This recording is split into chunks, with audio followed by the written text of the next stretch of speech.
जी हाँ, नमस्कार मित्रों। तो आज इस वीडियो में हम लोग कुछ हफ्ते पहले हुई जीपीएससी यानी गुजरात लोक सेवा आयोग की जो परीक्षा हुई थी उसके इकोनॉमी के सवाल सॉल्व करेंगे ताकि यूपीएससी के लिए थोड़ी दिमाग की कसरत मिले। ऐसे वीडियो मैं पहले भी बना चुका हूं जहां पर सीडीएस, सीएपीएफ, उत्तर प्रदेश लोक सेवा आयोग आदि के इकोनॉमी के सवाल मैंने सॉल्व किए हैं। Links are in the description. देखिए, ऐसे वीडियो बनाने के दो ऑब्जेक्टिव है। एक तो ऑब्वियस है भाई, पेज भी चाहिए। दूसरा इसलिए कि ब्लाइंड स्पॉट में हमसे कुछ छूट तो नहीं गया, क्योंकि इकोनॉमी के नाम पे हमने एक सिलेबस का दायरा बनाया होता है कि अच्छा NCERT, advance books, India yearbook की budget, economic survey, current affairs. लेकिन जो अब नए प्रोफेसर्स पेपर सेट कर रहे हैं, क्या वो उसके बाहर कुछ पूछ रहे हैं? उस हिसाब से हमें अपने सिलेबस के दायरे को बढ़ाना पड़ेगा वगैरह। तो कुछ छूट नहीं जाए इसलिए मैं देखते रहता हूँ बाकी जगह क्या चल रहा है।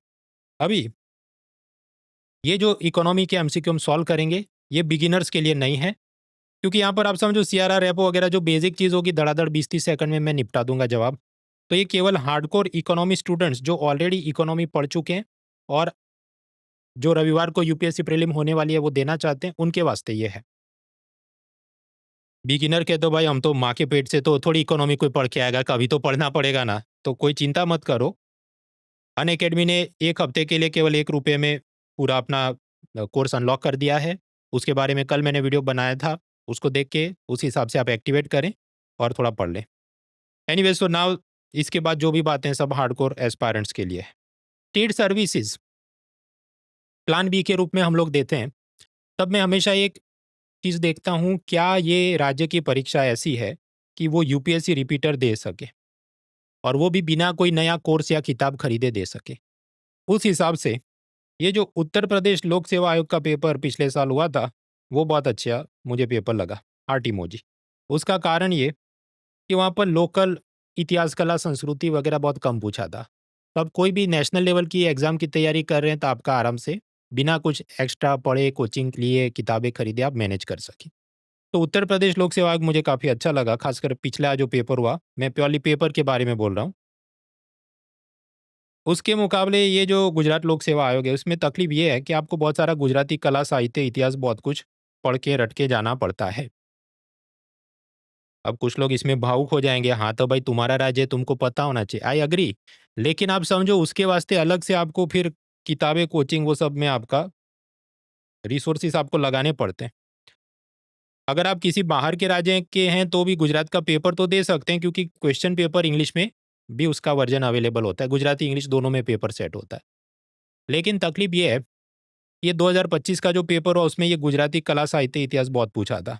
इवन जो खुद गुजराती व्यक्ति हैं, जो गुजरात के अंदर सीबीएसई इंग्लिश मीडियम बोर्ड में पढ़े हों या शहर में रहते हों, उन वो भी लंबे हो जाएँ, बहुत कुछ आपको रट के जाना पड़े ऐसा ये पेपर।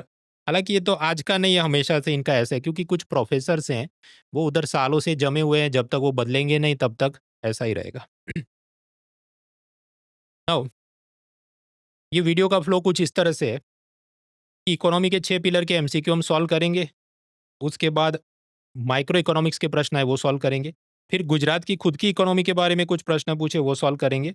एंड लास्टली, अगर आप अगले साल जीपीएससी देना चाहते हैं तो क्या आपकी रणनीति बुक लिस्ट होनी चाहिए इकोनॉमी सब्जेक्ट के लिए, एक एक करके देखेंगे। टाइम स्टैम्प के हिसाब से आप ये वीडियो देख लेना। तो इकोनॉमी 6 पिलर में हम लोग पढ़ते हैं, वो तो पूछा ही इन लोगों ने। उसके अलावा 2 एक्स्ट्रा टॉपिक पूछे गए, एक तो माइक्रो इकोनॉमिक्स और दूसरा गुजरात की खुद की इकोनॉमी। कुल मिलाकर 200 क्वेश्चंस का पूरा प्रीलिम का पेपर था, उसमें 42 क्वेश्चन इकोनॉमी और गवर्नमेंट स्कीम के बोल सकते हैं। अच्छी बात यह है कि इसमें 80% तो थियरी के ही क्वेश्चन थे और उसमें भी 52% आउट ऑफ दिस 42 क्वेश्चन वो ईजी थे। ईजी ऐसे कि जो भी यूपीएससी की तैयारी कर रहा है, यूपीएससी प्रीलिम में कम से कम 50 मार्क जितना खींच रहा है, वो आराम से इसको मैनेज कर सके। कुल मिलाकर पिलर 1 और 3 के अंदर जो कंसेप्ट होते हैं, पिलर 1 मतलब क्या, ये repo rate, insurance, pension, share market सब। और पिलर 3 के अंदर क्या है, रूपी, dollar, currency exchange, balance of payment, classification वगैरह। तो उसके जो कंसेप्ट्स हैं, तो जीपीएससी वालों को भी बहुत प्रेम है, यूपीएससी वालों को भी बहुत प्रेम है। हालांकि 2024 का पेपर थोड़ा एक्सेप्शन था, उसमें इतने ज़्यादा इन 2 कंसेप्ट से प्रश्न नहीं आए थे, बट ओवरऑल प्रेम उनका रहता है। तो यहाँ पर दोनों कॉमन है। पिलर और 5 और 6 में जो इंफ्रास्ट्रक्चर, ह्यूमन रिसोर्स डेवलपमेंट की योजनाएं, तो दोनों ही जगह पर उनका प्रेम बड़ा है, इंडिया ईयरबुक से वो योजनाएं पूछते हैं, तो हम देख रहे हैं। ई गेवर ई गवर्नेंस का अति प्रेम, वो जीपीएससी में मुझे दिखा, यूपीएससी में इतना नहीं रहता, थोड़ा कम रहता है। माइक्रो इकोनॉमिक्स, माइक्रो इकोनॉमिक्स तो यूपीएससी में मुश्किल से 2 सवाल पिछले 13 सालों में पूछे। हालाँकि यहाँ पर तो इन्होंने 2, 3, 4 सवाल पूछ लिए, तो जीपीएससी में माइक्रो इकोनॉमिक्स का भी प्रेम रहता है। तो इस प्रकार से यूपीएससी और जीपीएससी एक दोनों से अलग है। अब ये जो इकोनॉमी के 6 पिलर हैं, तो हम रिवर्स ऑर्डर में सॉल्व करेंगे, मतलब 6, 5, 4, 3, 2, 1 ऐसा। क्योंकि शुरुआत का जो फर्स्ट पिलर है उसमें बहुत आसान सीआरआ, रेपो वगैरह प्रश्न है। तो पहले थोड़ा जो जटिल पूछा योजनाओं के बारे में थोड़ा दिमाग खर्च करना पड़े, वहाँ से शुरू करते हैं। जो मैं एमसीक्यू कराऊँगा उसमें आपको एक सलाह, रिक्वेस्ट जो बोलना है, मैं बहुत तेज़ी से एलिमिनेट कर दूँगा कि अच्छा इस स्टेटमेंट में थर्ड स्टेटमेंट रॉन्ग है, इसलिए जवाब अपने आप ए हो जाएगा, चलिए आगे बढ़ते हैं। ऐसा मेरा फ्लो रहेगा। लेकिन आपको मेरी सलाह है कि आप वीडियो पॉज़ करके सारे वाक्य पढ़ना, भले एलिमिनेशन हो गया लेकिन सारे 3-4 स्टेटमेंट जो भी थे वो पढ़ना, ताकि आपका नॉलेज बढ़ सके। तो रिवर्स ऑर्डर में पहला आएगा पिलर 6, ह्यूमन रिसोर्स डेवलपमेंट। अब ह्यूमन रिसोर्स डेवलपमेंट के नाम पे नेशनल हेल्थ पॉलिसी साल 2000 में बनी। तो अब लगाओ तो क्या उसमें क्या होगा? मदर एंड चाइल्ड की हेल्थ इंप्रूव करेंगे, सबको वैक्सीनेशन, टीकाकरण करेंगे, एचआईवी जैसे रोगों को कम करेंगे, फैमिली प्लानिंग, परिवार नियोजन, हम दो हमारे दो, ये सब करेंगे ताकि अपनी पॉपुलेशन स्टेबलाइज हो जाए। कि मान लीजिए 2 लोग पैदा हुए, सामने 2 लोग मर गए, तो plus minus 0, population stable. Technically इसको हम बोलते हैं टोटल फर्टिलिटी रेट, जो कितना होना चाहिए? 2.1 होना चाहिए, जिसे हम कहते हैं रिप्लेसमेंट लेवल। तो अब आप सोचिए, अगर सरकार 2000 की साल में नीति बनाती है, तो टारगेट क्या रखेगी कि ठीक है अगले 20, 30, 40 साल में हम लोग ये अचीव कर लेंगे। अगर वो ऐसा कहे कि हम 2017 में 70 में अचीव करेंगे, तो सोचो विपक्ष और मीडिया वाले कितना मजाक बनाएंगे, राइट? बस अब इसी लॉजिक से एलिमिनेट करना है। वीडियो पॉज करके देखिए, 3, 2, 1। हाँ, तो इसमें थर्ड स्टेटमेंट गलत है ना भाई, क्योंकि वो बोल रहा है 2070 में करना है, उतना नहीं, 2045 के अंदर वो करना है। तो अगर थर्ड रॉन्ग है, उस हिसाब से सब एलिमिनेट हो गया। खैर, तो पर आप वीडियो पॉज करके बाकी के स्टेटमेंट भी देखना, ये हो गया। तो आसान इस वास्ते बोल सकते हैं कि एलिमिनेशन मेथड से निपट गया। नाउ ये जो नेक्स्ट क्वेश्चन है एजुकेशन के बारे में, पहली बार मैंने पढ़ा तो मुझसे भी गलती हो गई। देखिए, एक ज़माने में क्लास 1 टू 8 के लिए था सर्व शिक्षा अभियान। उसमें सरकार स्कूलों को सब library, computer lab, teacher recruitment, बच्चों का किताब वगैरह के लिए पैसा देगी, तो सर्व शिक्षा अभियान था। फिर 9 टू 12 के लिए था राष्ट्रीय माध्यमिक शिक्षा अभियान, और तीसरा टीचर्स ट्रेनिंग के लिए एक निष्ठा या दीक्षा या कुछ चीज़ थी। फिर सरकार ने इन तीनों को मर्ज कर दिया और बोला ये अब से है समग्र शिक्षा स्कीम। अब इधर से एक आसान प्रश्न पूछा, लेकिन वो ट्रिकी है, मुझसे भी गलती हुई थी। अब पढ़िए, 3, 2, 1। हाँ, तो ये पूछ रहा है कि कौन सी योजनाएं मर्ज हो गई, तो आपके यहाँ सर्व शिक्षा अभियान, टीचर ट्रेनिंग मर्ज हो गया। दूसरा वाला क्या था? राष्ट्रीय माध्यमिक शिक्षा अभियान, लेकिन उन्होंने उसका इंग्लिश दिया है, नेशनल सेकेंडरी एजुकेशन कैंपेन। अब असल में वो रमसा का इंग्लिश ही है, राष्ट्रीय माध्यमिक शिक्षा अभियान। लेकिन आप जल्दी जल्दी पढ़ रहे हैं, तो आपको लगे नहीं ये वाला तो नहीं था, तो आप 2 रॉन्ग है बोल के एलिमिनेशन मेथड करेंगे, तो फिर आपका कुछ और जवाब आ जाए कि बी होना चाहिए, जबकि बी गलत है। ये तीनों के तीनों इनके तो मर्ज हो गए, तो जवाब क्या होना चाहिए? सी। तो ट्रिकी क्वेश्चन, इसका इलाज क्या है? इलाज ये है कि व्हाट्सएप, टेलीग्राम वगैरह एक हफ्ता नहीं देखो, तो अपने आप आपका span of attention, focus level improve हो जाएगा। एग्जाम की अगली रात सोकर जाना चाहिए, क्योंकि अगर आपकी नींद पूरी नहीं होती तो आपका कंसंट्रेशन लेवल हमेशा कम रहता है। तो भले आपको अभी ये रविवार को प्रीलिम्स है, तो ऐसा है नहीं कि अगली रात आप बहुत पढ़ लेंगे तो उसी में से कुछ प्रश्न आने वाले। तो better take a proper sleep, read the questions carefully, तो मैनेज हो सके। रिवर्स ऑर्डर में 5वें पिलर में जाते हैं। 5वां पिलर अपना है इंफ्रास्ट्रक्चर। इंफ्रास्ट्रक्चर में कुछ तो बड़ी वाली जो योजनाएं, जैसे दीनदयाल उपाध्याय ग्राम ज्योति योजना। अब उसके 3 स्टेटमेंट है, तीनों करेक्ट हैं। ये बेसिक सी चीज़ इंडिया ईयरबुक में दिया, अपनी बुक में भी दिया है, मैनेजेबल। अब आप समझो ये तो पुरानी योजना है, तो ऐसा नहीं कि उसने नोट करके रखा था कि आज से 25 साल बाद मैं पूछूंगा या 10 साल या 5 साल बाद पूछूंगा। नो, सिंपली वो इंडिया ईयरबुक उठाएगा, उसमें जो जो योजना नीतियां दी हैं, चाहे अभी हमने आगे देखा हेल्थ पॉलिसी के बारे में या समग्र शिक्षा स्कीम वगैरह के बारे में, तो वो सीधा उधर से पूछ रहा है। तो सोर्स मैपिंग समझो, ये ऐसा नहीं 5 साल पुराना न्यूज़पेपर इसका सोर्स मैपिंग है, इसका सोर्स मैपिंग है भारत सरकार की इंडिया ईयरबुक हालांकि खुद से उसकी लेफ्ट राइट करनी नहीं है, अलग अलग कोचिंग वाले फ्री में भी पीडीएफ देते हैं, अपनी भी इकोनॉमी बुक में इंपॉर्टेंट स्कीम्स की समरी दी हुई है। दूसरा प्रश्न था एलपीजी सिलेंडर में जब वो खरीदे जाते हैं, मान लो 1000 रुपये का हो और सरकार के 200 रुपये सब्सिडी है, सब्सिडी का नाम क्या है? पहल स्कीम। तो ये योजना के बारे में पूछा कि पहल स्कीम है। वीडियो पॉज करके देखे, 3, 2, 1, ओके। हाँ, तो पहला तो बराबर है, करेक्ट स्टेटमेंट। दूसरा स्टेटमेंट क्या कहता है? इसका Guinness book of world record में नाम की सबसे ज्यादा मतलब बेनिफिशियरी को लाभ हुआ है। अब जो यूपीएससी के गेस्ट मास्टर हैं वो क्या कहेंगे? देखा, ये तो लार्जेस्ट और ऐसा है तो ये गलत होना चाहिए, लेकिन ऐसा है नहीं, ये स्टेटमेंट भी करेक्ट है। मुझे भी नहीं पता था कि गिनीज बुक में इसका नाम लिखा है, लेकिन क्योंकि इन्होंने पूछा तो फिर मैंने अभी सर्च किया तो ये भी करेक्ट है। तो बोथ स्टेटमेंट्स आर करेक्ट। तीसरा एक प्रश्न है, ये इकोनॉमी भी बोल सकते हैं और पॉलिटी गवर्नेंस की दिशा में भी थोड़ा जा रहा है कि digital India mission, direct benefit transfer वगैरह जो जो योजनाएं हैं, उनमें से कौन सी योजनाओं में से यूनियन और स्टेट लेवल पर गवर्नेंस यानी कि शासन बेहतर हो रहा है? वीडियो पॉज करके आप देखें, 3, 2, 1। अब सीधे तौर पे आप सोचने बैठे कि गवर्नेंस या पब्लिक एडमिनिस्ट्रेशन के पॉइंट ऑफ व्यू से ऐसी चीज जिससे एडमिनिस्ट्रेशन या जनता को जो डिलीवरी भारत सरकार या राज्य सरकार से मिले उसमें बेहतरी हो, अधिकारियों की जवाबदेही बढ़े, transparency, accountability, corruption free society, ये सब हो, तो स्वाभाविक है डिजिटल इंडिया मिशन के तहत जो भी योजनाएं चलेंगी, तब ऑनलाइन पोर्टल से फेसलेस काम होगा, उससे मदद मिले। डायरेक्ट बेनिफिट ट्रांसफर, हाँ, उससे भी मदद मिले, ताकि आपको अधिकारी के हाथ पैर नहीं जोड़ने पड़े, रिश्वत नहीं देनी पड़े, सीधा आपके बैंक के खाते में पैसा आ जाए। तो in my opinion the answer should be A 1 and 3 only. लेकिन फिर आप चैट जीपीटी और ग्रॉक को पूछो तो वो तो मारपीट के सब कुछ जस्टिफाई कर रहा है। अब वो तो बीरबल की खिचड़ी बनाने की बात है ना, कि अब हाउसिंग स्कीम, हाउस स्कीम मतलब गरीबों को मकान देंगे उससे शासन बेहतर हो रहा है, भाई उसमें भी तो करप्शन हो सकता है। So how is fourth statement relevant? खैर, अब ये तो ऑफिशियल आंसर किया है, तक वेट करो तो फिर।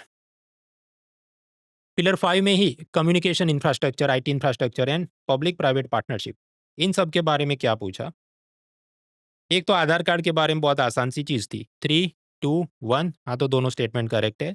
दूसरा उन्होंने प्रश्न पूछा इंफ्रास्ट्रक्चर सब टॉपिक, उसमें भी ई गवर्नेंस। अब कुछ लोग कहेंगे ये ई गवर्नेंस है तो पॉलिटी का सब्जेक्ट हुआ, तुम इकोनॉमी वाले इसमें क्यों घास चरने आ गए?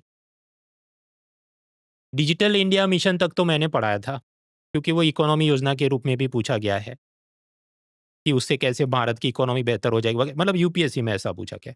ये उसी के एक्सटेंशन में थोड़ा आगे गहराई में गए, तो ऑफकोर्स ओवरलैप हो रहा है, इकोनॉमी भी, और आप अगर इकोनॉमी ना ही कहे तो पॉलिटी गवर्नेंस भी उठाया इन्होंने है। देखिए, इस प्रश्न में भी गड़बड़ इसलिए हुई, अगर आप इंडिया ईयरबुक पढ़े तो उसमें ऐसा लिखा है कि ये जो ई संपर्क योजना है वो बेसिकली उसमें डेटाबेस होगा कि ये सारे आईएएस आईपीएस अधिकारियों के ईमेल आईडी होंगे, आप उनको मैसेज मेल भेज सकते हैं, ऐसा कुछ है, ऐसा इंडिया ईयरबुक कहता है। लेकिन उनकी वेबसाइट पे आप जाएं तो वो दूसरी बात कर रहा है, इसकी मदद से वो आउटबाउंड, मतलब उन आईएएस आईपीएस को जनता को मैसेज या कुछ भेजना हो उसके वास्ते, तो इट इज कॉजिंग कंफ्यूजन। लेकिन ऑफिशियल वेबसाइट के हिसाब से सीधा उन्होंने स्टेटमेंट कॉपी किया है, इसलिए first statement is correct. Second वाला तो गलत है, क्योंकि वो एकेडमिक इंस्टीट्यूट का कुछ एडमिशन का तो है नहीं। So the answer is A1 only.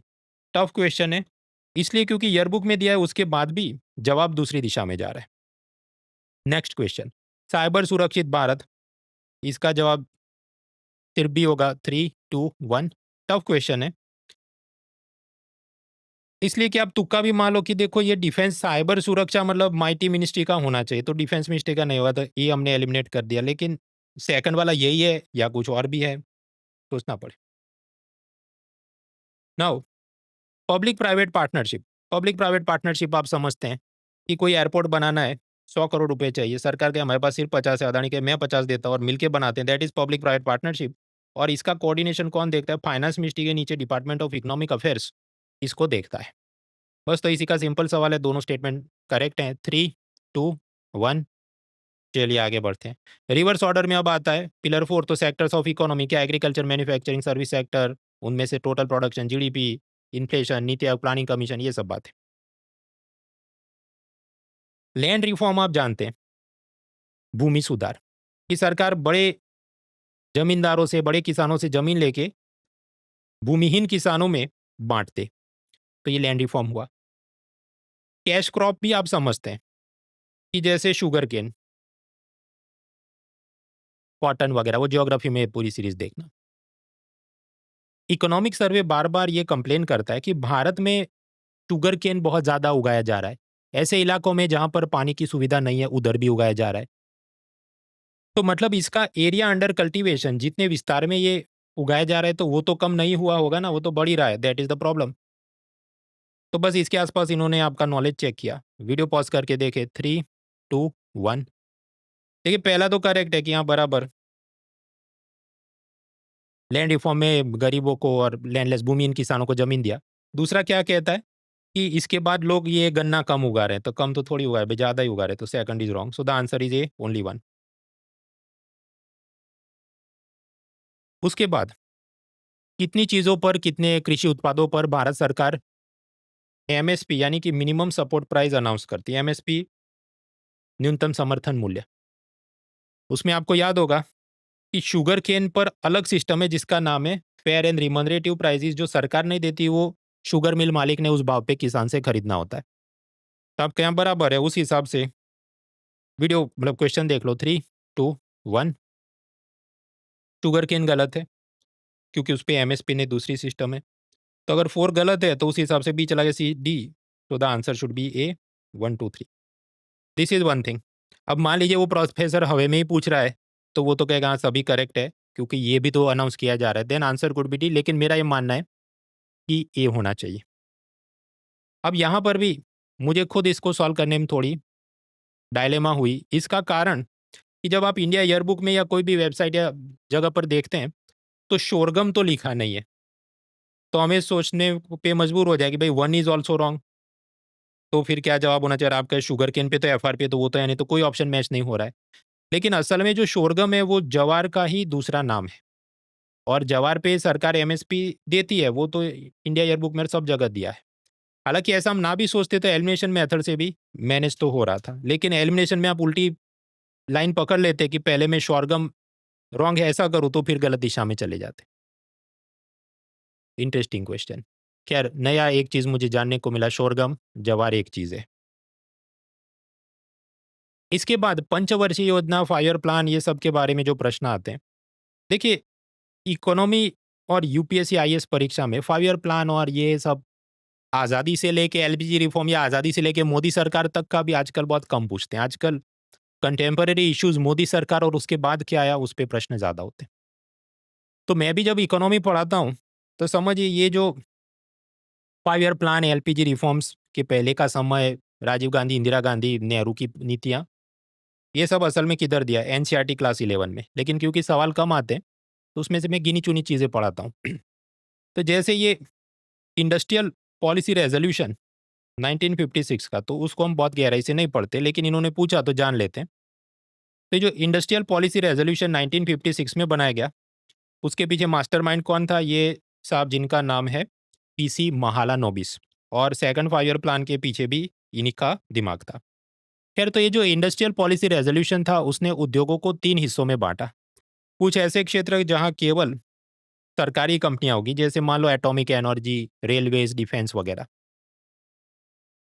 कुछ ऐसी सेक्टर्स की जहां पर सरकार कहेगी हमें सरकारी कंपनी नहीं खोलनी, प्राइवेट सेक्टर वाले देख ले। मान लो ये जो ice cream, chewing gum, chocolate, bubble gum type की कंपनियां, तो वहां सिर्फ प्राइवेट सेक्टर काम करे। और कुछ ऐसे क्षेत्र कि जहां पर सरकारी और प्राइवेट दोनों प्रकार की कंपनी हो, लेकिन सरकार थोड़ा लीड लेगी। नया प्रोजेक्ट करना है, नया कुछ फैक्ट्री लगाना है, तो सरकार पहले काम करेगी। मान लो स्टील इंडस्ट्री या कोई उसमें रखा हो। तो हाँ, इंडस्ट्रियल पॉलिसी रेजोल्यूशन में इंडस्ट्रीज को 3 हिस्सों में बांटा गया। अब यहाँ पर सरकार ने सब प्राइवेट इंडस्ट्रियलिस्ट को बोला कि आप सब जो पिछड़े इलाके हैं, बैकवर्ड रीजन्स, वहां पर जाके फैक्ट्री खोलो। अगर आप ऐसा करेंगे तो हम आपको टैक्स में फायदा, सब्सिडी देंगे। बहुत सारे वहां पर जो सरकारी जमीन है आपको 1 रुपए में पानी के भाव पे दे देंगे, ये सब करेंगे। तो यहां तक तो समझिए एनसीईआरटी में दिया है। और इससे आप समझते हैं कि रीजनल बैलेंस, क्षेत्रीय संतुलन बना रहेगा कि बैकवर्ड रीजन में भी फैक्ट्री खुले। लेकिन इसमें स्मॉल मीडियम एंटरप्राइज का खास नाम नहीं लिया है। तो हम ऐसा मान के चले कि सरकार असल में चाहती है कि वहाँ बड़े-बड़े उद्योग, भारी उद्योग ये सब खोलने की बात होगी। Steel industry, coal mining industry, ऐसा कुछ। अब आप क्वेश्चन के स्टेटमेंट पढ़ें, 3, 2, 1। तो इसमें देखिए पहला स्टेटमेंट तो करेक्ट है कि मालानोबिस है, ओके। इंडस्ट्री को 3 हिस्सों में क्लासिफाई किया, third statement is also correct, तो जवाब सी भी हो सकता है या डी भी हो सकता है। सेकंड स्टेटमेंट में डायलेमा क्या हो रही है कि वहाँ पर small and medium industry backward region में खुले, ऐसा एम्फोसिस मतलब भार दिया गया। तो प्योरली एनसीईआरटी के हिसाब से चले तो सेकंड स्टेटमेंट या तो रॉन्ग है या डिबेटेबल है। लेकिन अगर रिलैक्स्ड इंटरप्रिटेशन करें इंटरनेट से, तो ये थर्ड भी करेक्ट है। चैट जीपीटी ग्रॉक को पूछोगे, हाँ, उसमें भी दोनों लड़ पड़े आपस में। चैट जीपीटी कहता है हाँ, ग्रॉक कहता है नहीं। Anyways wait for the official answer की, वो इसका जवाब है।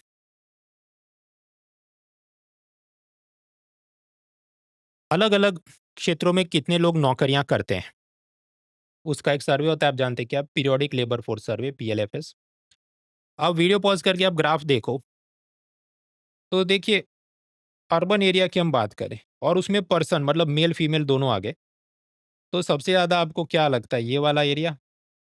तो ये वाला एरिया क्या है? Trade, hotel, restaurant. उसके ऊपर ये वाला एरिया भी ठीक लगता है, अदर सर्विसेज। तो ये तो भाई सब सर्विस सेक्टर हो गया। सिटी एरिया में ज़्यादातर जो जॉब्स होते हैं वो सर्विस सेक्टर के जॉब्स होते हैं। बस तो ऐसा ही प्रश्न पूछा, एलिमिनेशन मेथड से हो जाएगा। 3, 2, 1, ओके। मतलब जवाब इसका बी होगा। ये सभी स्लाइड में अंडरलाइन किया वो उसका जवाब है। मैक्रो इकोनॉमिक्स क्या है कि पूरे देश का टोटल उत्पादन कितना है, तो मतलब जीडीपी कितना आप एक्सपोर्ट करते हैं, balance of payment, balance of trade, ये सब बातें होंगी। That is macro economics. Micro economics क्या है? एक एक फैमिली, एक एक कंपनी, उसका क्या सप्लाई है, क्या डिमांड है, उसके आसपास की बातें होती हैं। बस उस हिसाब से जवाब है, वो तो मैंने अंडरलाइन कर दिया। 3, 2, 1, ओके। तो समझो इन्फ्लेशन भी मैक्रो इकोनॉमिक्स में ही आता है और नेशनल इनकम जीडीपी वगैरह भी मैक्रो इकोनॉमिक्स में ही आता है। जीडीपी का ही नाम लिया तो जीडीपी गिनने के 3 तरीके थे, expenditure method, GVA method and income method. वो क्या है? पिलर 4D आप देख के, मतलब ये जो अन अकेडमी ने 1 रुपये में पूरा अनलॉक कर दिया, तो उसमें जाके डाउनलोड कर लो, देख लो। तो ये पता होना चाहिए, मैं पूरी थियरी पढ़ाने बैठा है, खुद में आधा घंटा ले लेगा। कुल मिलाकर बात ये थी, ग्रॉस वैल्यू एडेड, उसके अंदर आप इनडायरेक्ट टैक्सेस ऐड करो, सब्सिडी माइनस करो, तो आपको उस चीज़ का मार्केट प्राइस पता चलेगा और मार्केट प्राइस जो पता चले उसी को तो हम कहते हैं जीडीपी। अब यहाँ पर हमने इनडायरेक्ट टैक्सेस ऐड किए, सब्सिडी माइनस की, उस चीज़ को कहा जाता है नेट टैक्सेस। Net taxes. बस उसी से प्रश्न पूछा, वीडियो पॉज़ करके देखें, 3, 2, 1। तो जीडीपी का मतलब है GVA added with net taxes, वो तो जीडीपी का मतलब है GVA added with net taxes, वो तो करेक्ट है। हमको पूछा है कि रॉन्ग स्टेटमेंट फाइंड करो, तो रॉन्ग है डी। वो क्या बोला है कि जीवीए की मदद से अलग-अलग देशों की तुलना होती है। नहीं भाई, हम जब कहते हैं कि अमेरिका चाइना से बड़ा है तो हम जीडीपी के हिसाब से वो कहते हैं, जीवीए के हिसाब से नहीं। तो रॉन्ग स्टेटमेंट पकड़ना है तो रॉन्ग क्या है? D option is wrong. इसके बाद इन्फ्लेशन। इन्फ्लेशन का बेसिक आपको पता है, सीपीआई हेडलाइन इन्फ्लेशन, मतलब उसमें सब कुछ, food, fuel, goods, services. Housing क्या है? हाउसिंग में भी जो चीज़ है तो वो सर्विसेज में आएगा। हाँ, ये सब कुछ है। मान लो 10% महँगाई, that is CPI headline inflation. उस 10% के अंदर से अगर आप फूड और फ्यूल का माइनस करो, मान लो 2%, तो जवाब आए 8, वो क्या है? CPI core inflation. अब सिंपल सा सवाल पूछा, 3, 2, 1, डन, जवाब है डी। महँगाई के अलग-अलग प्रकार। मान लीजिए जनता के पास बहुत पैसा आ जाए, लोन सस्ते हो जाए और वो दो दे दनादन शॉपिंग करे, तो डिमांड बढ़ गई, उसके चलते महँगाई बढ़ेगी, तो डिमांड पुल इन्फ्लेशन है। मान लीजिए कोई इंडस्ट्री में मज़दूर हड़ताल पे चले जाएँ और उद्योगपति ने उनको ज़्यादा सैलरी देनी पड़े और उसके चलते वो अपना टीवी, फ्रिज, मोबाइल का भाव बढ़ा दे। तो ये क्या है? Cost push inflation. क्योंकि उसका लागत खर्च, टीवी, फ्रिज, मोबाइल बनाने का खर्चा बढ़ गया, तो उसने इसलिए प्रोडक्ट का प्राइस बढ़ा दिया। बस तो सिंपल प्रश्न पूछा है। 3, 2, 1, डन, आगे बढ़ते हैं। रिवर्स ऑर्डर में 6, 5, 4 कर दिया। Now third pillar, import export, FDI, WTO वगैरह, यहाँ पर कुछ एक दो रोचक सवाल बने थे। ऑलराइट फ्रेंड्स, तो ये थर्ड पिलर में कुछ तो बारीक बारीक लेटेस्ट करंट अफेयर्स पूछा। जैसे ये जो अनार है, इसका नाम है भगवा अनार और भारत ने इसे सबसे पहली बार ऑस्ट्रेलिया एक्सपोर्ट किया। ऐसा प्रेस इंफॉर्मेशन ब्यूरो में 2025 फरवरी में आर्टिकल आया था, मुझे नहीं पता था। इन्होंने पूछा तो जवाब क्या है? बी। 3, 2, 1। अब आप समझिए ये प्रैक्टिकली पॉसिबल है ही नहीं सब रट के जाना। PIB is not a separate subject, अलग विषय नहीं है। विषय क्या होता है? हिस्ट्री, ज्योग्राफी, पॉलिटी, ये सब विषय है। कुछ यूट्यूबर्स क्योंकि चैनल चलाना है तो हर चीज को वो सब्जेक्ट के रूप में प्रोजेक्ट करने की कोशिश करते हैं कि देखो हर साल इसमें से एक दो सवाल आ रहे हैं इसलिए अलग विषय है, तो आप लंबे हो जाओगे। इसमें समझो तुक्के मारने का स्कोप था ही नहीं, इसको स्किप ही करना था, क्योंकि आप कुछ भी तुक्का मारो तो जवाब तो कुछ भी हो सकता था ना। आगे बढ़ते हैं। जीडीपी की फॉर्मूला हमें याद है, CIGXM बराबर consumption plus investment plus government expenditure plus export minus import. तो जो प्लस एक्सपोर्ट माइनस इंपोर्ट है इसको कहा जाता है नेट एक्सपोर्ट। Net export. अब जो नेट एक्सपोर्ट है, तो मान लो एक्सपोर्ट किया 100 रुपए का और इंपोर्ट हमने क्रूड ऑयल गोल्ड किया 200 रुपए का, तो जवाब तो नेगेटिव आ जाएगा। लॉजिकल बात है। क्या ये जवाब कभी जीरो भी आ सकता है? हो सकता है। अगर इंपोर्ट और एक्सपोर्ट दोनों 100-100 हो तो जवाब जीरो भी आ सकता है। Net export can be zero also. बस यही नॉलेज आपका पूछा, वीडियो पॉज करके देखिए। 3, 2, 1। जवाब क्या है वो मैंने हर स्लाइड में अंडरलाइन किया, वो जवाब है स्पेशल इकोनॉमिक जोन्स। मतलब ऐसा एरिया जो टैक्स के लिए भारत से अलग माना जाता है, उधर इनकम टैक्स, जीएसटी, कस्टम्स वगैरह के नियम थोड़े अलग होंगे। तो ये जो SEZ है, तो पूरे एशिया में सबसे पहला किधर बना? रात को 2 बजे भी याद होना चाहिए, किधर बना? कंडला में। उसको EPZ बोलते थे। यार ये जो SEZ को प्रॉपरली रेगुलेट करने के लिए सरकार ने 2005 में एक कानून बनाया था। अब आप ये क्वेश्चन देखो, 3, 2, 1। तो सरकार ने कानून बनाया था 2005 में, तो इसका मतलब 2010 में तो नहीं बनाया था, तो 3 इज रॉन्ग। उसी हिसाब से एलिमिनेट करें, CBD सब चला गया, तो जवाब क्या होता है? जवाब हो जाता है ए। हालांकि आप वीडियो पॉज करके सारे स्टेटमेंट आराम से पढ़ो ताकि और आपका नॉलेज इंप्रूव है। बैलेंस ऑफ पेमेंट का जो क्लासिफिकेशन है, करंट अकाउंट होता है, कैपिटल अकाउंट होता है। कैपिटल अकाउंट के अंदर आप जानते हैं इन्वेस्टमेंट में FDI और FPI दो चीज़ होती है। तो इसका सिंपल नॉलेज आपको पूछा, 3, 2, 1। देखिए FPI मतलब क्या? Portfolio investment. कोई विदेशी इकाई भारत की किसी कंपनी में 10% तक अगर शेयर होल्डिंग खरीदती है तो वो है FPI। उससे ज़्यादा खरीदा तो हम बोलते हैं FDI, जैसे वॉलमार्ट ने फ्लिपकार्ट में किया। तो ये क्या पूछ रहा है कि इसमें से FDI क्या क्या है? तो थर्ड स्टेटमेंट क्या? Portfolio investment. तो वो तो रॉन्ग हो गया ना, क्योंकि वो तो FPI वाली बात हुई। तो एलिमिनेट करो तो जवाब बन जाएगा टी। यूपीएससी में इतने आसान सवाल नहीं आएंगे, लेकिन उनको करना हो तो इसको ही अगर पेयर बेस्ड कर दें तो थोड़ा लोग सोचने बैठ जाएंगे। आगे का प्रश्न थोड़ा इंटरेस्टिंग है। इनकम के दो प्रकार होते हैं। एक होता है प्राइमरी इनकम। प्राइमरी इनकम में क्या आता है? Wages, interest, profit, rent. Secondary income में क्या होता है कि बिना मेहनत किए, बिना हाथ पैर चलाए सीधा आपको पैसा मिल जाए। कि जैसे प्रियंका चोपड़ा अपनी कजिन सिस्टर को शादी पर गिफ्ट, रेमिटेंस, डोनेशन, चैरिटी कुछ पैसा भेजे, तो सेकेंडरी इनकम है। ट्रांसफर पेमेंट भी बोल सकते हैं इसको, यूनिलैटरल पेमेंट भी बोल सकते हैं, क्योंकि एक तरफा है। सामने वाले ने कोई गुड्स एंड सर्विसेज प्रोड्यूस करके आपको दिया नहीं, लेकिन फिर भी आप उसको पैसा दे रहे हैं।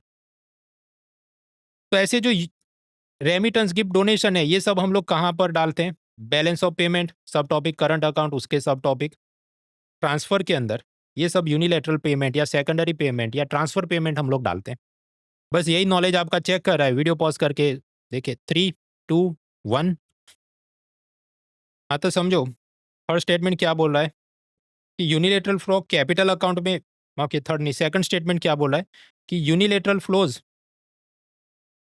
कैपिटल अकाउंट में लिखे जाते हैं। वो तो गलत है ना भाई, वो तो करंट अकाउंट में लिखे जाते हैं। सेकंड इज रॉन्ग, एलिमिनेट करो, उस हिसाब से जवाब बनना चाहिए C 1 and 3 by elimination technique. लेकिन अब आप बाकी स्टेटमेंट पढ़िए, खासकर थर्ड स्टेटमेंट पढ़िए। 3, 2, 1। थर्ड स्टेटमेंट क्या कहता है कि current account surplus always equals capital account deficit. अब ये जो थर्ड है, इट कैन कॉज कंफ्यूजन। इसका कारण ये है कि नॉर्मली करंट अकाउंट में डेफिसिट रहता है और कैपिटल अकाउंट का सरप्लस, वो सब मैच करने की बात है। सेकंडली, बैलेंस ऑफ पेमेंट अपने आप जीरो नहीं होता है। आरबीआई ने अलग अलग एक्शंस लेने पड़ते हैं कि अगर डेफिसिट चल रहा है तो अपने फॉरेक्स रिजर्व से पैसा बेच के उसको जवाब को जीरो लाए। तो बैलेंस ऑफ पेमेंट का जवाब खुद से जीरो थोड़ी आता है, वो तो आरबीआई लाता है। तो असल में करंट अकाउंट, कैपिटल अकाउंट और तीसरा कुछ फाइनेंशियल अकाउंट, उसके सब टॉपिक में फॉरेक्स रिजर्व्स ये सब बात करने बैठे तब कुछ सेंस बनती है। तो इस कारण से third statement is little bit confusing. लेकिन एलिमिनेशन टेक्निक से हमारा जवाब हमने बना दिया सी। अगर हम प्योर एनसीईआरटी डेफिनेशन से चलें तो एनसीईआरटी में वो ऐसी बात कर रहा है कि करंट अकाउंट डेफिसिट की भरपाई कैपिटल अकाउंट सरप्लस से होती है, और अगर उसका वाइस वर्सा भी ट्रू हो तो फिर करंट अकाउंट में सरप्लस होगा तो कैपिटल अकाउंट में डेफिसिट होगा। लेकिन ऐसा भी तो देश हो सकता है कि जिसमें दोनों जगह पर सरप्लस हो। Is that possible? तो खैर वो सोचने बैठे तो इट कैन कॉज कंफ्यूजन, पर एलिमिनेशन टेक्निक से जवाब बन रहा है C। अब 1991 की बैलेंस ऑफ पेमेंट क्राइसिस याद करें, उसमें क्या हुआ था? हमारी एक्सपोर्ट कम हो गई थी, एफडीआई बहुत कम आ रहा था और फॉरेक्स रिजर्व में भी बहुत कम पैसा था। अब जब भी ऐसी स्थिति होती है आप जानते हैं तो डॉलर स्ट्रांग हो जाएगा और रुपया वीक हो जाएगा। बस इसी का नॉलेज आपका पूछा है इधर। वीडियो पॉज करके देखे 3, 2, 1। तो यहाँ पर समझो रॉन्ग स्टेटमेंट पूछा है। तो रॉन्ग क्या है कि डोमेस्टिक करेंसी अप्रिशिएट थोड़ी हुई थी, अपना रुपया स्ट्रांग थोड़ी हुआ था, वीक ही हुआ होगा थियोरेटिकली। तो रॉन्ग स्टेटमेंट इज डी और हमको डी पूछा गया है, रॉन्ग पूछा। ड्यूटी इन्वर्जन, आप याद करो पॉपकॉर्न पे 3 जात के जीएसटी क्यों लगाए, उस पे मुझे 20 मिनट का वीडियो बनाना पड़ा था, क्योंकि उसमें जो इनपुट है उस पे ज़्यादा जीएसटी हो 12% और आउटपुट पे मान लो 5% हो तो सरकार का लॉस होता है, क्योंकि उस बिजनेसमैन को उन्होंने इनपुट टैक्स क्रेडिट देना पड़ता है। तो ये ड्यूटी इन्वर्जन या इन्वर्टेड ड्यूटी स्ट्रक्चर होता है। ऐसी सिचुएशन कस्टम्स में भी हो सकती है। तो ड्यूटी इन्वर्जन वो क्या होगा? वीडियो पॉज करके देखें 3, 2, 1। इनपुट पे ज़्यादा टैक्स, आउटपुट पे कम टैक्स, तो तकलीफ हो सकती है। तो answer is a. Reverse order में 6, 5, 4, 3, 2 बजट टैक्सेशन। बजट टैक्सेशन में आप याद करें हमने डायरेक्ट टैक्सेस का क्लासिफिकेशन पढ़ा था। अब मैं पूरा वापस नहीं पढ़ा रहा, वीडियो पॉज करके देखो 3, 2, 1। तो सिक्योरिटीज ट्रांजैक्शन टैक्स, ये वाला सिक्योरिटीज ट्रांजैक्शन टैक्स, शेयर बाजार में आप कुछ भी खरीदते बेचते हैं उस पर लगने वाला टैक्स, तो ये तो डायरेक्ट टैक्स में आएगा ना, क्योंकि central board of direct taxes इसको लेता है, उसके नीचे का इनकम टैक्स डिपार्टमेंट लेता है। तो यहाँ पर पूछा गया है 3, 2, 1। सेकंड स्टेटमेंट क्या बोला है कि ये इनडायरेक्ट टैक्स है, वो तो गलत है ना, ये तो डायरेक्ट टैक्स है। सो सेकंड इज रॉन्ग, तो एलिमिनेशन मेथड से अपना जवाब हो जाना चाहिए बी। लेकिन अब वीडियो पॉज करके बाकी के स्टेटमेंट भी पढ़ो अपना नॉलेज बढ़ाने के लिए। 3, 2, 1। अगर ये पूछा जाए पेयर बेस्ड क्वेश्चन यूपीएससी में तो ये दिक्कत कर सकता है कि बाकी में अपने को भी सोचना पड़े क्या है। फिजिकल डेफिसिट आप समझते हैं कि सरकार की इनकम के मुकाबले एक्सपेंसेस खर्चे ज़्यादा है, सरकार को लोन लेना है। और सरकार खुद कोई जनता से लोन नहीं लेती, वो सारा काम आरबीआई को सौंपती है, क्योंकि RBI is the public debt manager. और आरबीआई सरकार को अगर 1 साल या उससे ज़्यादा के लिए गवर्नमेंट सिक्योरिटी, ट्रेजरी बिल, ये सब हम पढ़ चुके हैं। अब मान लीजिए सरकार ने 100 करोड़ की गवर्नमेंट सिक्योरिटी जारी करवाई, लेकिन जनता ने 90 करोड़ का ही माल खरीदा, बाकी का नहीं खरीदा, तो 10 करोड़ का क्या हिसाब है? एक ज़माने में ऐसा था कि जितना भी नहीं बिकेगा वो सब कुछ आरबीआई अपने पैसों से या नोट छाप छाप के सरकार को दे देता था। कि आरबीआई ने खुद से जितना भी नहीं बिका वो गवर्नमेंट सिक्योरिटी, ट्रेजरी बिल खरीद के नोट छाप के सरकार को दे देना चाहिए। अगर ऐसा किया जाए तो हम क्या बोलेंगे? इस चीज़ को हम कहेंगे automatic financing of the fiscal deficit या monetizing of the fiscal deficit. एक ज़माने में ऐसा सब चलता था। फिर धीरे-धीरे सरकार और आरबीआई ने वो चीज़ बंद कर दी कि आरबीआई प्राइमरी मार्केट में कोई भी गवर्नमेंट सिक्योरिटी नहीं खरीदेगी, ये सब बात थी। वीडियो पॉज़ करके आप ये नॉलेज आपका चेक कर रहा है। 3, 2, 1। अब जहाँ तक पढ़ाई की बात है, हमें ये याद है कि एफआरबीएम एक्ट में ऐसा सब लिखा है कि प्राइमरी मार्केट में आरबीआई ने वो सब नहीं खरीदना है। लेकिन यहाँ वो तो ऑप्शन है नहीं। तो इससे पहले धीरे-धीरे स्टेज वाइज़ जब वो दोनों लोग ब्रेकअप कर रहे थे, मोनेटाइजिंग ऑफ द डेफिसिट से अलग हो रहे थे, तो आप लॉजिकली सोचो, अब एलिमिनेशन मेथड करनी पड़ेगी ना। बैंकों का राष्ट्रीयकरण हुआ, ये जो भी bank of Baroda, Punjab national bank, तो उसके साथ जुड़ा तो ये कंसेप्ट है नहीं। प्राइवेटाइजेशन ऑफ बैंक्स इन 1990 वो भी इसके साथ जुड़ा कंसेप्ट नहीं। Setting up of the monetary policy committee, वो तो आप समझो 2 से 6% में महंगाई नियंत्रण करो, वो 2016 का फ्रेमवर्क, वो भी इसके साथ जुड़ा नहीं, वो तो अलग ही चीज़ है। तो जो बचा वो जवाब होना चाहिए, जवाब क्या होना? सी। कि 1994 में ये automatic financing of the fiscal deficit वो प्रैक्टिस बंद की गई और उसको ज़्यादा प्रॉपर फ्रेमवर्क दिया गया under the FRBM act later on. Next, expansionary या काउंटर साइक्लिक फिजल पॉलिसी क्या है वो याद करो। कोरोना और उसके बाद जो इकोनॉमिक सर्वे थे उन्होंने क्या बोला था कि जब भी मंदी हो तो सरकार ने ज़्यादा हाईवे, हॉस्पिटल और पब्लिक प्रोजेक्ट शुरू करने चाहिए ताकि स्टील सीमेंट इंडस्ट्री और वो सब बढ़ सके। तो जो एक्सपांशनरी या काउंटर साइक्लिक फिजल पॉलिसी है उसमें हम लोग क्या चाहते हैं, जीडीपी में वृद्धि हो। और जीडीपी में वृद्धि करने के लिए उसकी फॉर्मूला क्या है, CIG-XM। तो सरकार चाहेगी कि कंजम्पशन बढ़े, जनता शॉपिंग ज़्यादा करे, तो उसके लिए टैक्स कट करने होंगे, क्योंकि हमने पढ़ा था tax multiplier is a negative multiplier. तो टैक्स बढ़ाओगे तो कंजम्पशन कम होगा, तो टैक्स में कटौती की जाए। और साथ ही साथ सरकारी खर्च में बढ़ोतरी की जाए, गवर्नमेंट एक्सपेंडिचर बढ़ाया जाए जो भी हाईवे, हॉस्पिटल वगैरह में। तो दोनों काम करने, बस यही नॉलेज आपका पूछा। वीडियो पॉज करके देखे, 3, 2, 1, ओके। तो एक्सपांशनरी फिजल पॉलिसी में क्या होगा, decrease in the taxes and increase in the public expenditure. ये तो करना चाहिए, बराबर है। और सामने आरबीआई ने क्या करना चाहिए, अगर ऐसा रिसेशन, मंदी या स्लो डाउन चल रहा है तो आरबीआई ने रेपो रेट को कम करना चाहिए ना, ताकि लोन सस्ते हो जाए और पब्लिक दे दनादन शॉपिंग करे। तो रेपो शुड बी डिक्रीज्ड। तो बस ऐसा ही नॉलेज पूछा है। वीडियो पॉज करें, 3, 2, 1, डन। नाउ रिवर्स ऑर्डर में last pillar, money banking, finance, insurance. काफी आसान सवाल थे रिलेटिवली। TRR तो आप जानते हैं कि जनता ने 100 रुपये डिपॉजिट किए और उसके सामने 4 रुपये वो आरबीआई में लॉक हो जाएंगे वगैरह। तो अब सोचिए, अगर आरबीआई ये CRR को 4% से कम करके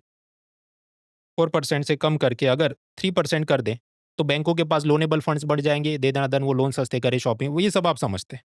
बस तो वही पूछा इधर, 3, 2, 1, ओके, दिस इज इजी। दूसरा, आरबीआई की मॉनेटरी पॉलिसी की आप जानते हैं क्वांटिटेटिव और क्वालिटेटिव टूल्स होते हैं, क्या है ऑलरेडी अभी रिवीजन वीडियो में मैंने पढ़ाया था। वीडियो पॉज कर लो, 3, 2, 1। तो आपको रॉन्ग स्टेटमेंट पूछा है कि कौन सा क्वालिटेटिव टूल नहीं है। 3, 2, 1, दिस इज डन। फिर मॉनेटरी पॉलिसी की स्टांस, मतलब अभी अगर मान लो आरबीआई ने बोला है कि अपना मॉनेटरी पॉलिसी में रेपो रेट 6.25 है, तो 2 महीने बाद मिलेंगे तब क्या करेंगे।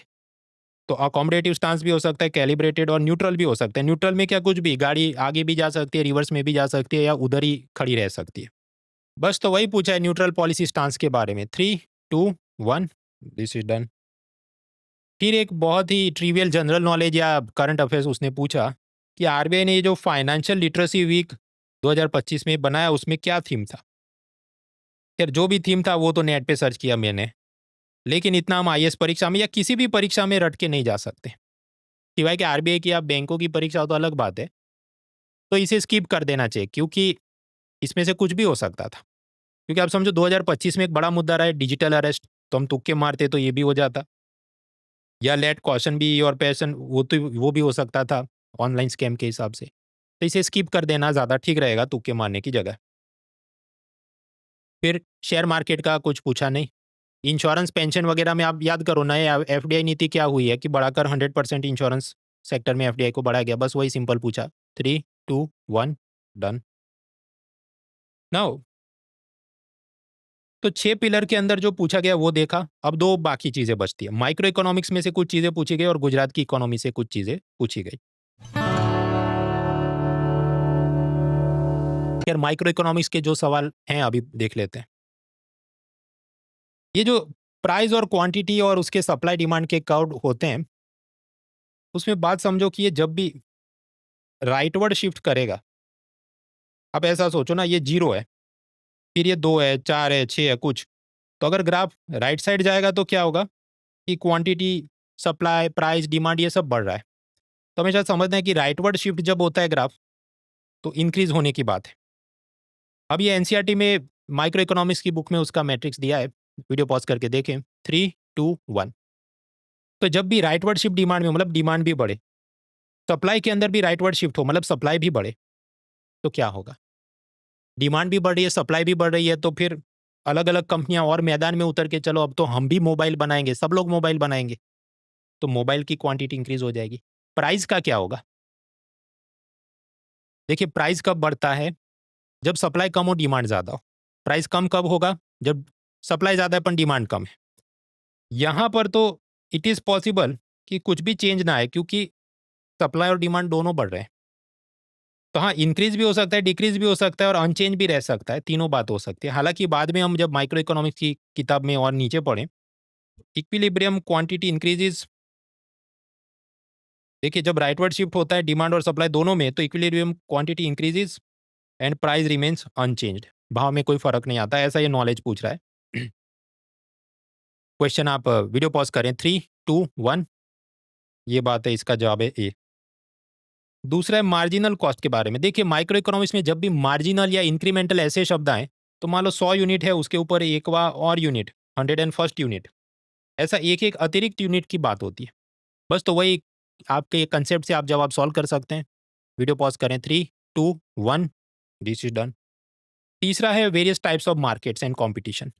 मोनोपोली तो आप समझते हैं, एकाधिकार, कि मान लो रेलवे में सिर्फ रेलवे चलती हो और दूसरी कोई प्राइवेट रेलवे ना हो, मान लो ऐसी दुनिया हो, तो मोनोपोली एकाधिकार है। Monopolistic competition is little different.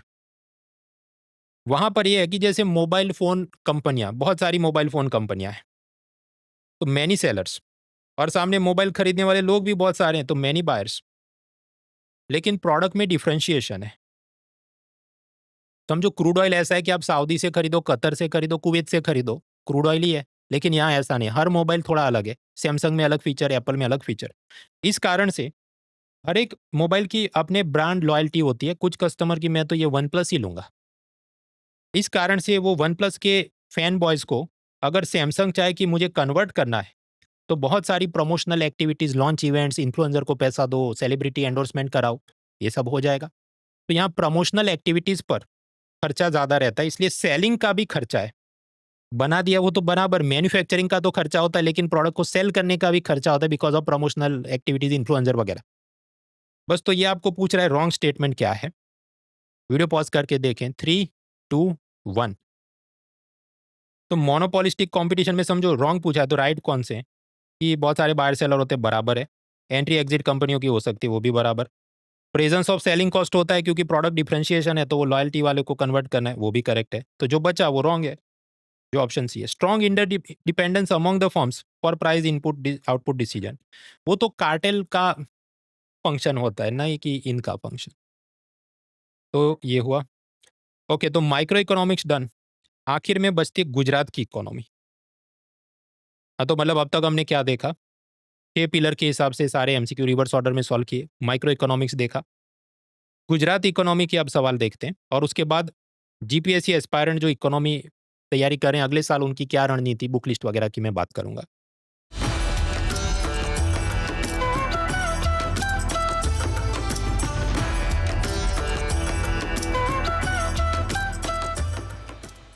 Gujarat के अपने जो भी 4, 5, 6, 7 सवाल तो उन्होंने पूछे गुजरात इकोनॉमी के पैटर्न के हिसाब से, ज्यादातर उन्होंने सोशियो इकोनॉमिक रिव्यू, जो असल में आप फाइनेंस डिपार्टमेंट, गुजरात राज्य सरकार का जो नाणा विभाग फाइनेंस डिपार्टमेंट है, उसकी वेबसाइट पे जाके डाउनलोड करो, उसी में से डेटा उन्होंने उठा उठा के पूछा है ज्यादातर क्वेश्चन।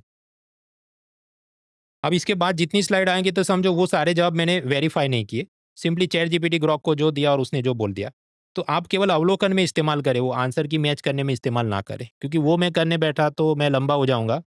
अपना ब्रेड एंड बटर यूपीएससी है।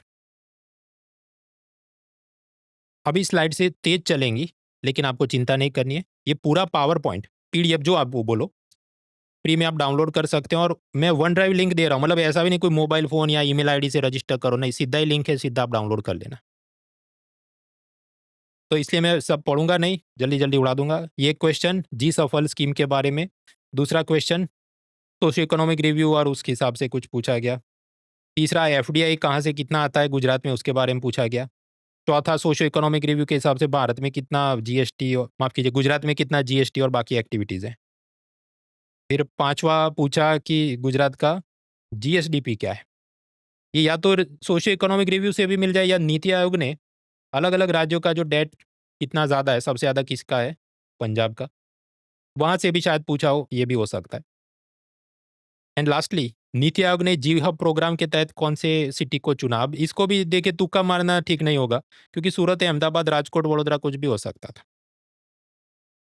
तो ये 1, 2, 3, 4, 5, 6 सवाल गुजरात के पूछे, टफ। कुछ इसमें मोस्टली करंट सेंट्रिक ही है, सोशियो इकोनॉमिक रिव्यू वाले, लेकिन ये सब डेटा रट के जाना थोड़ा मुश्किल है, वो आखिर में करना चाहिए जब सब खत्म हो जाए। खैर, तो अब आखिरी मुद्दा भी आता है कि future strategy for UPSC aspirants for economy subject.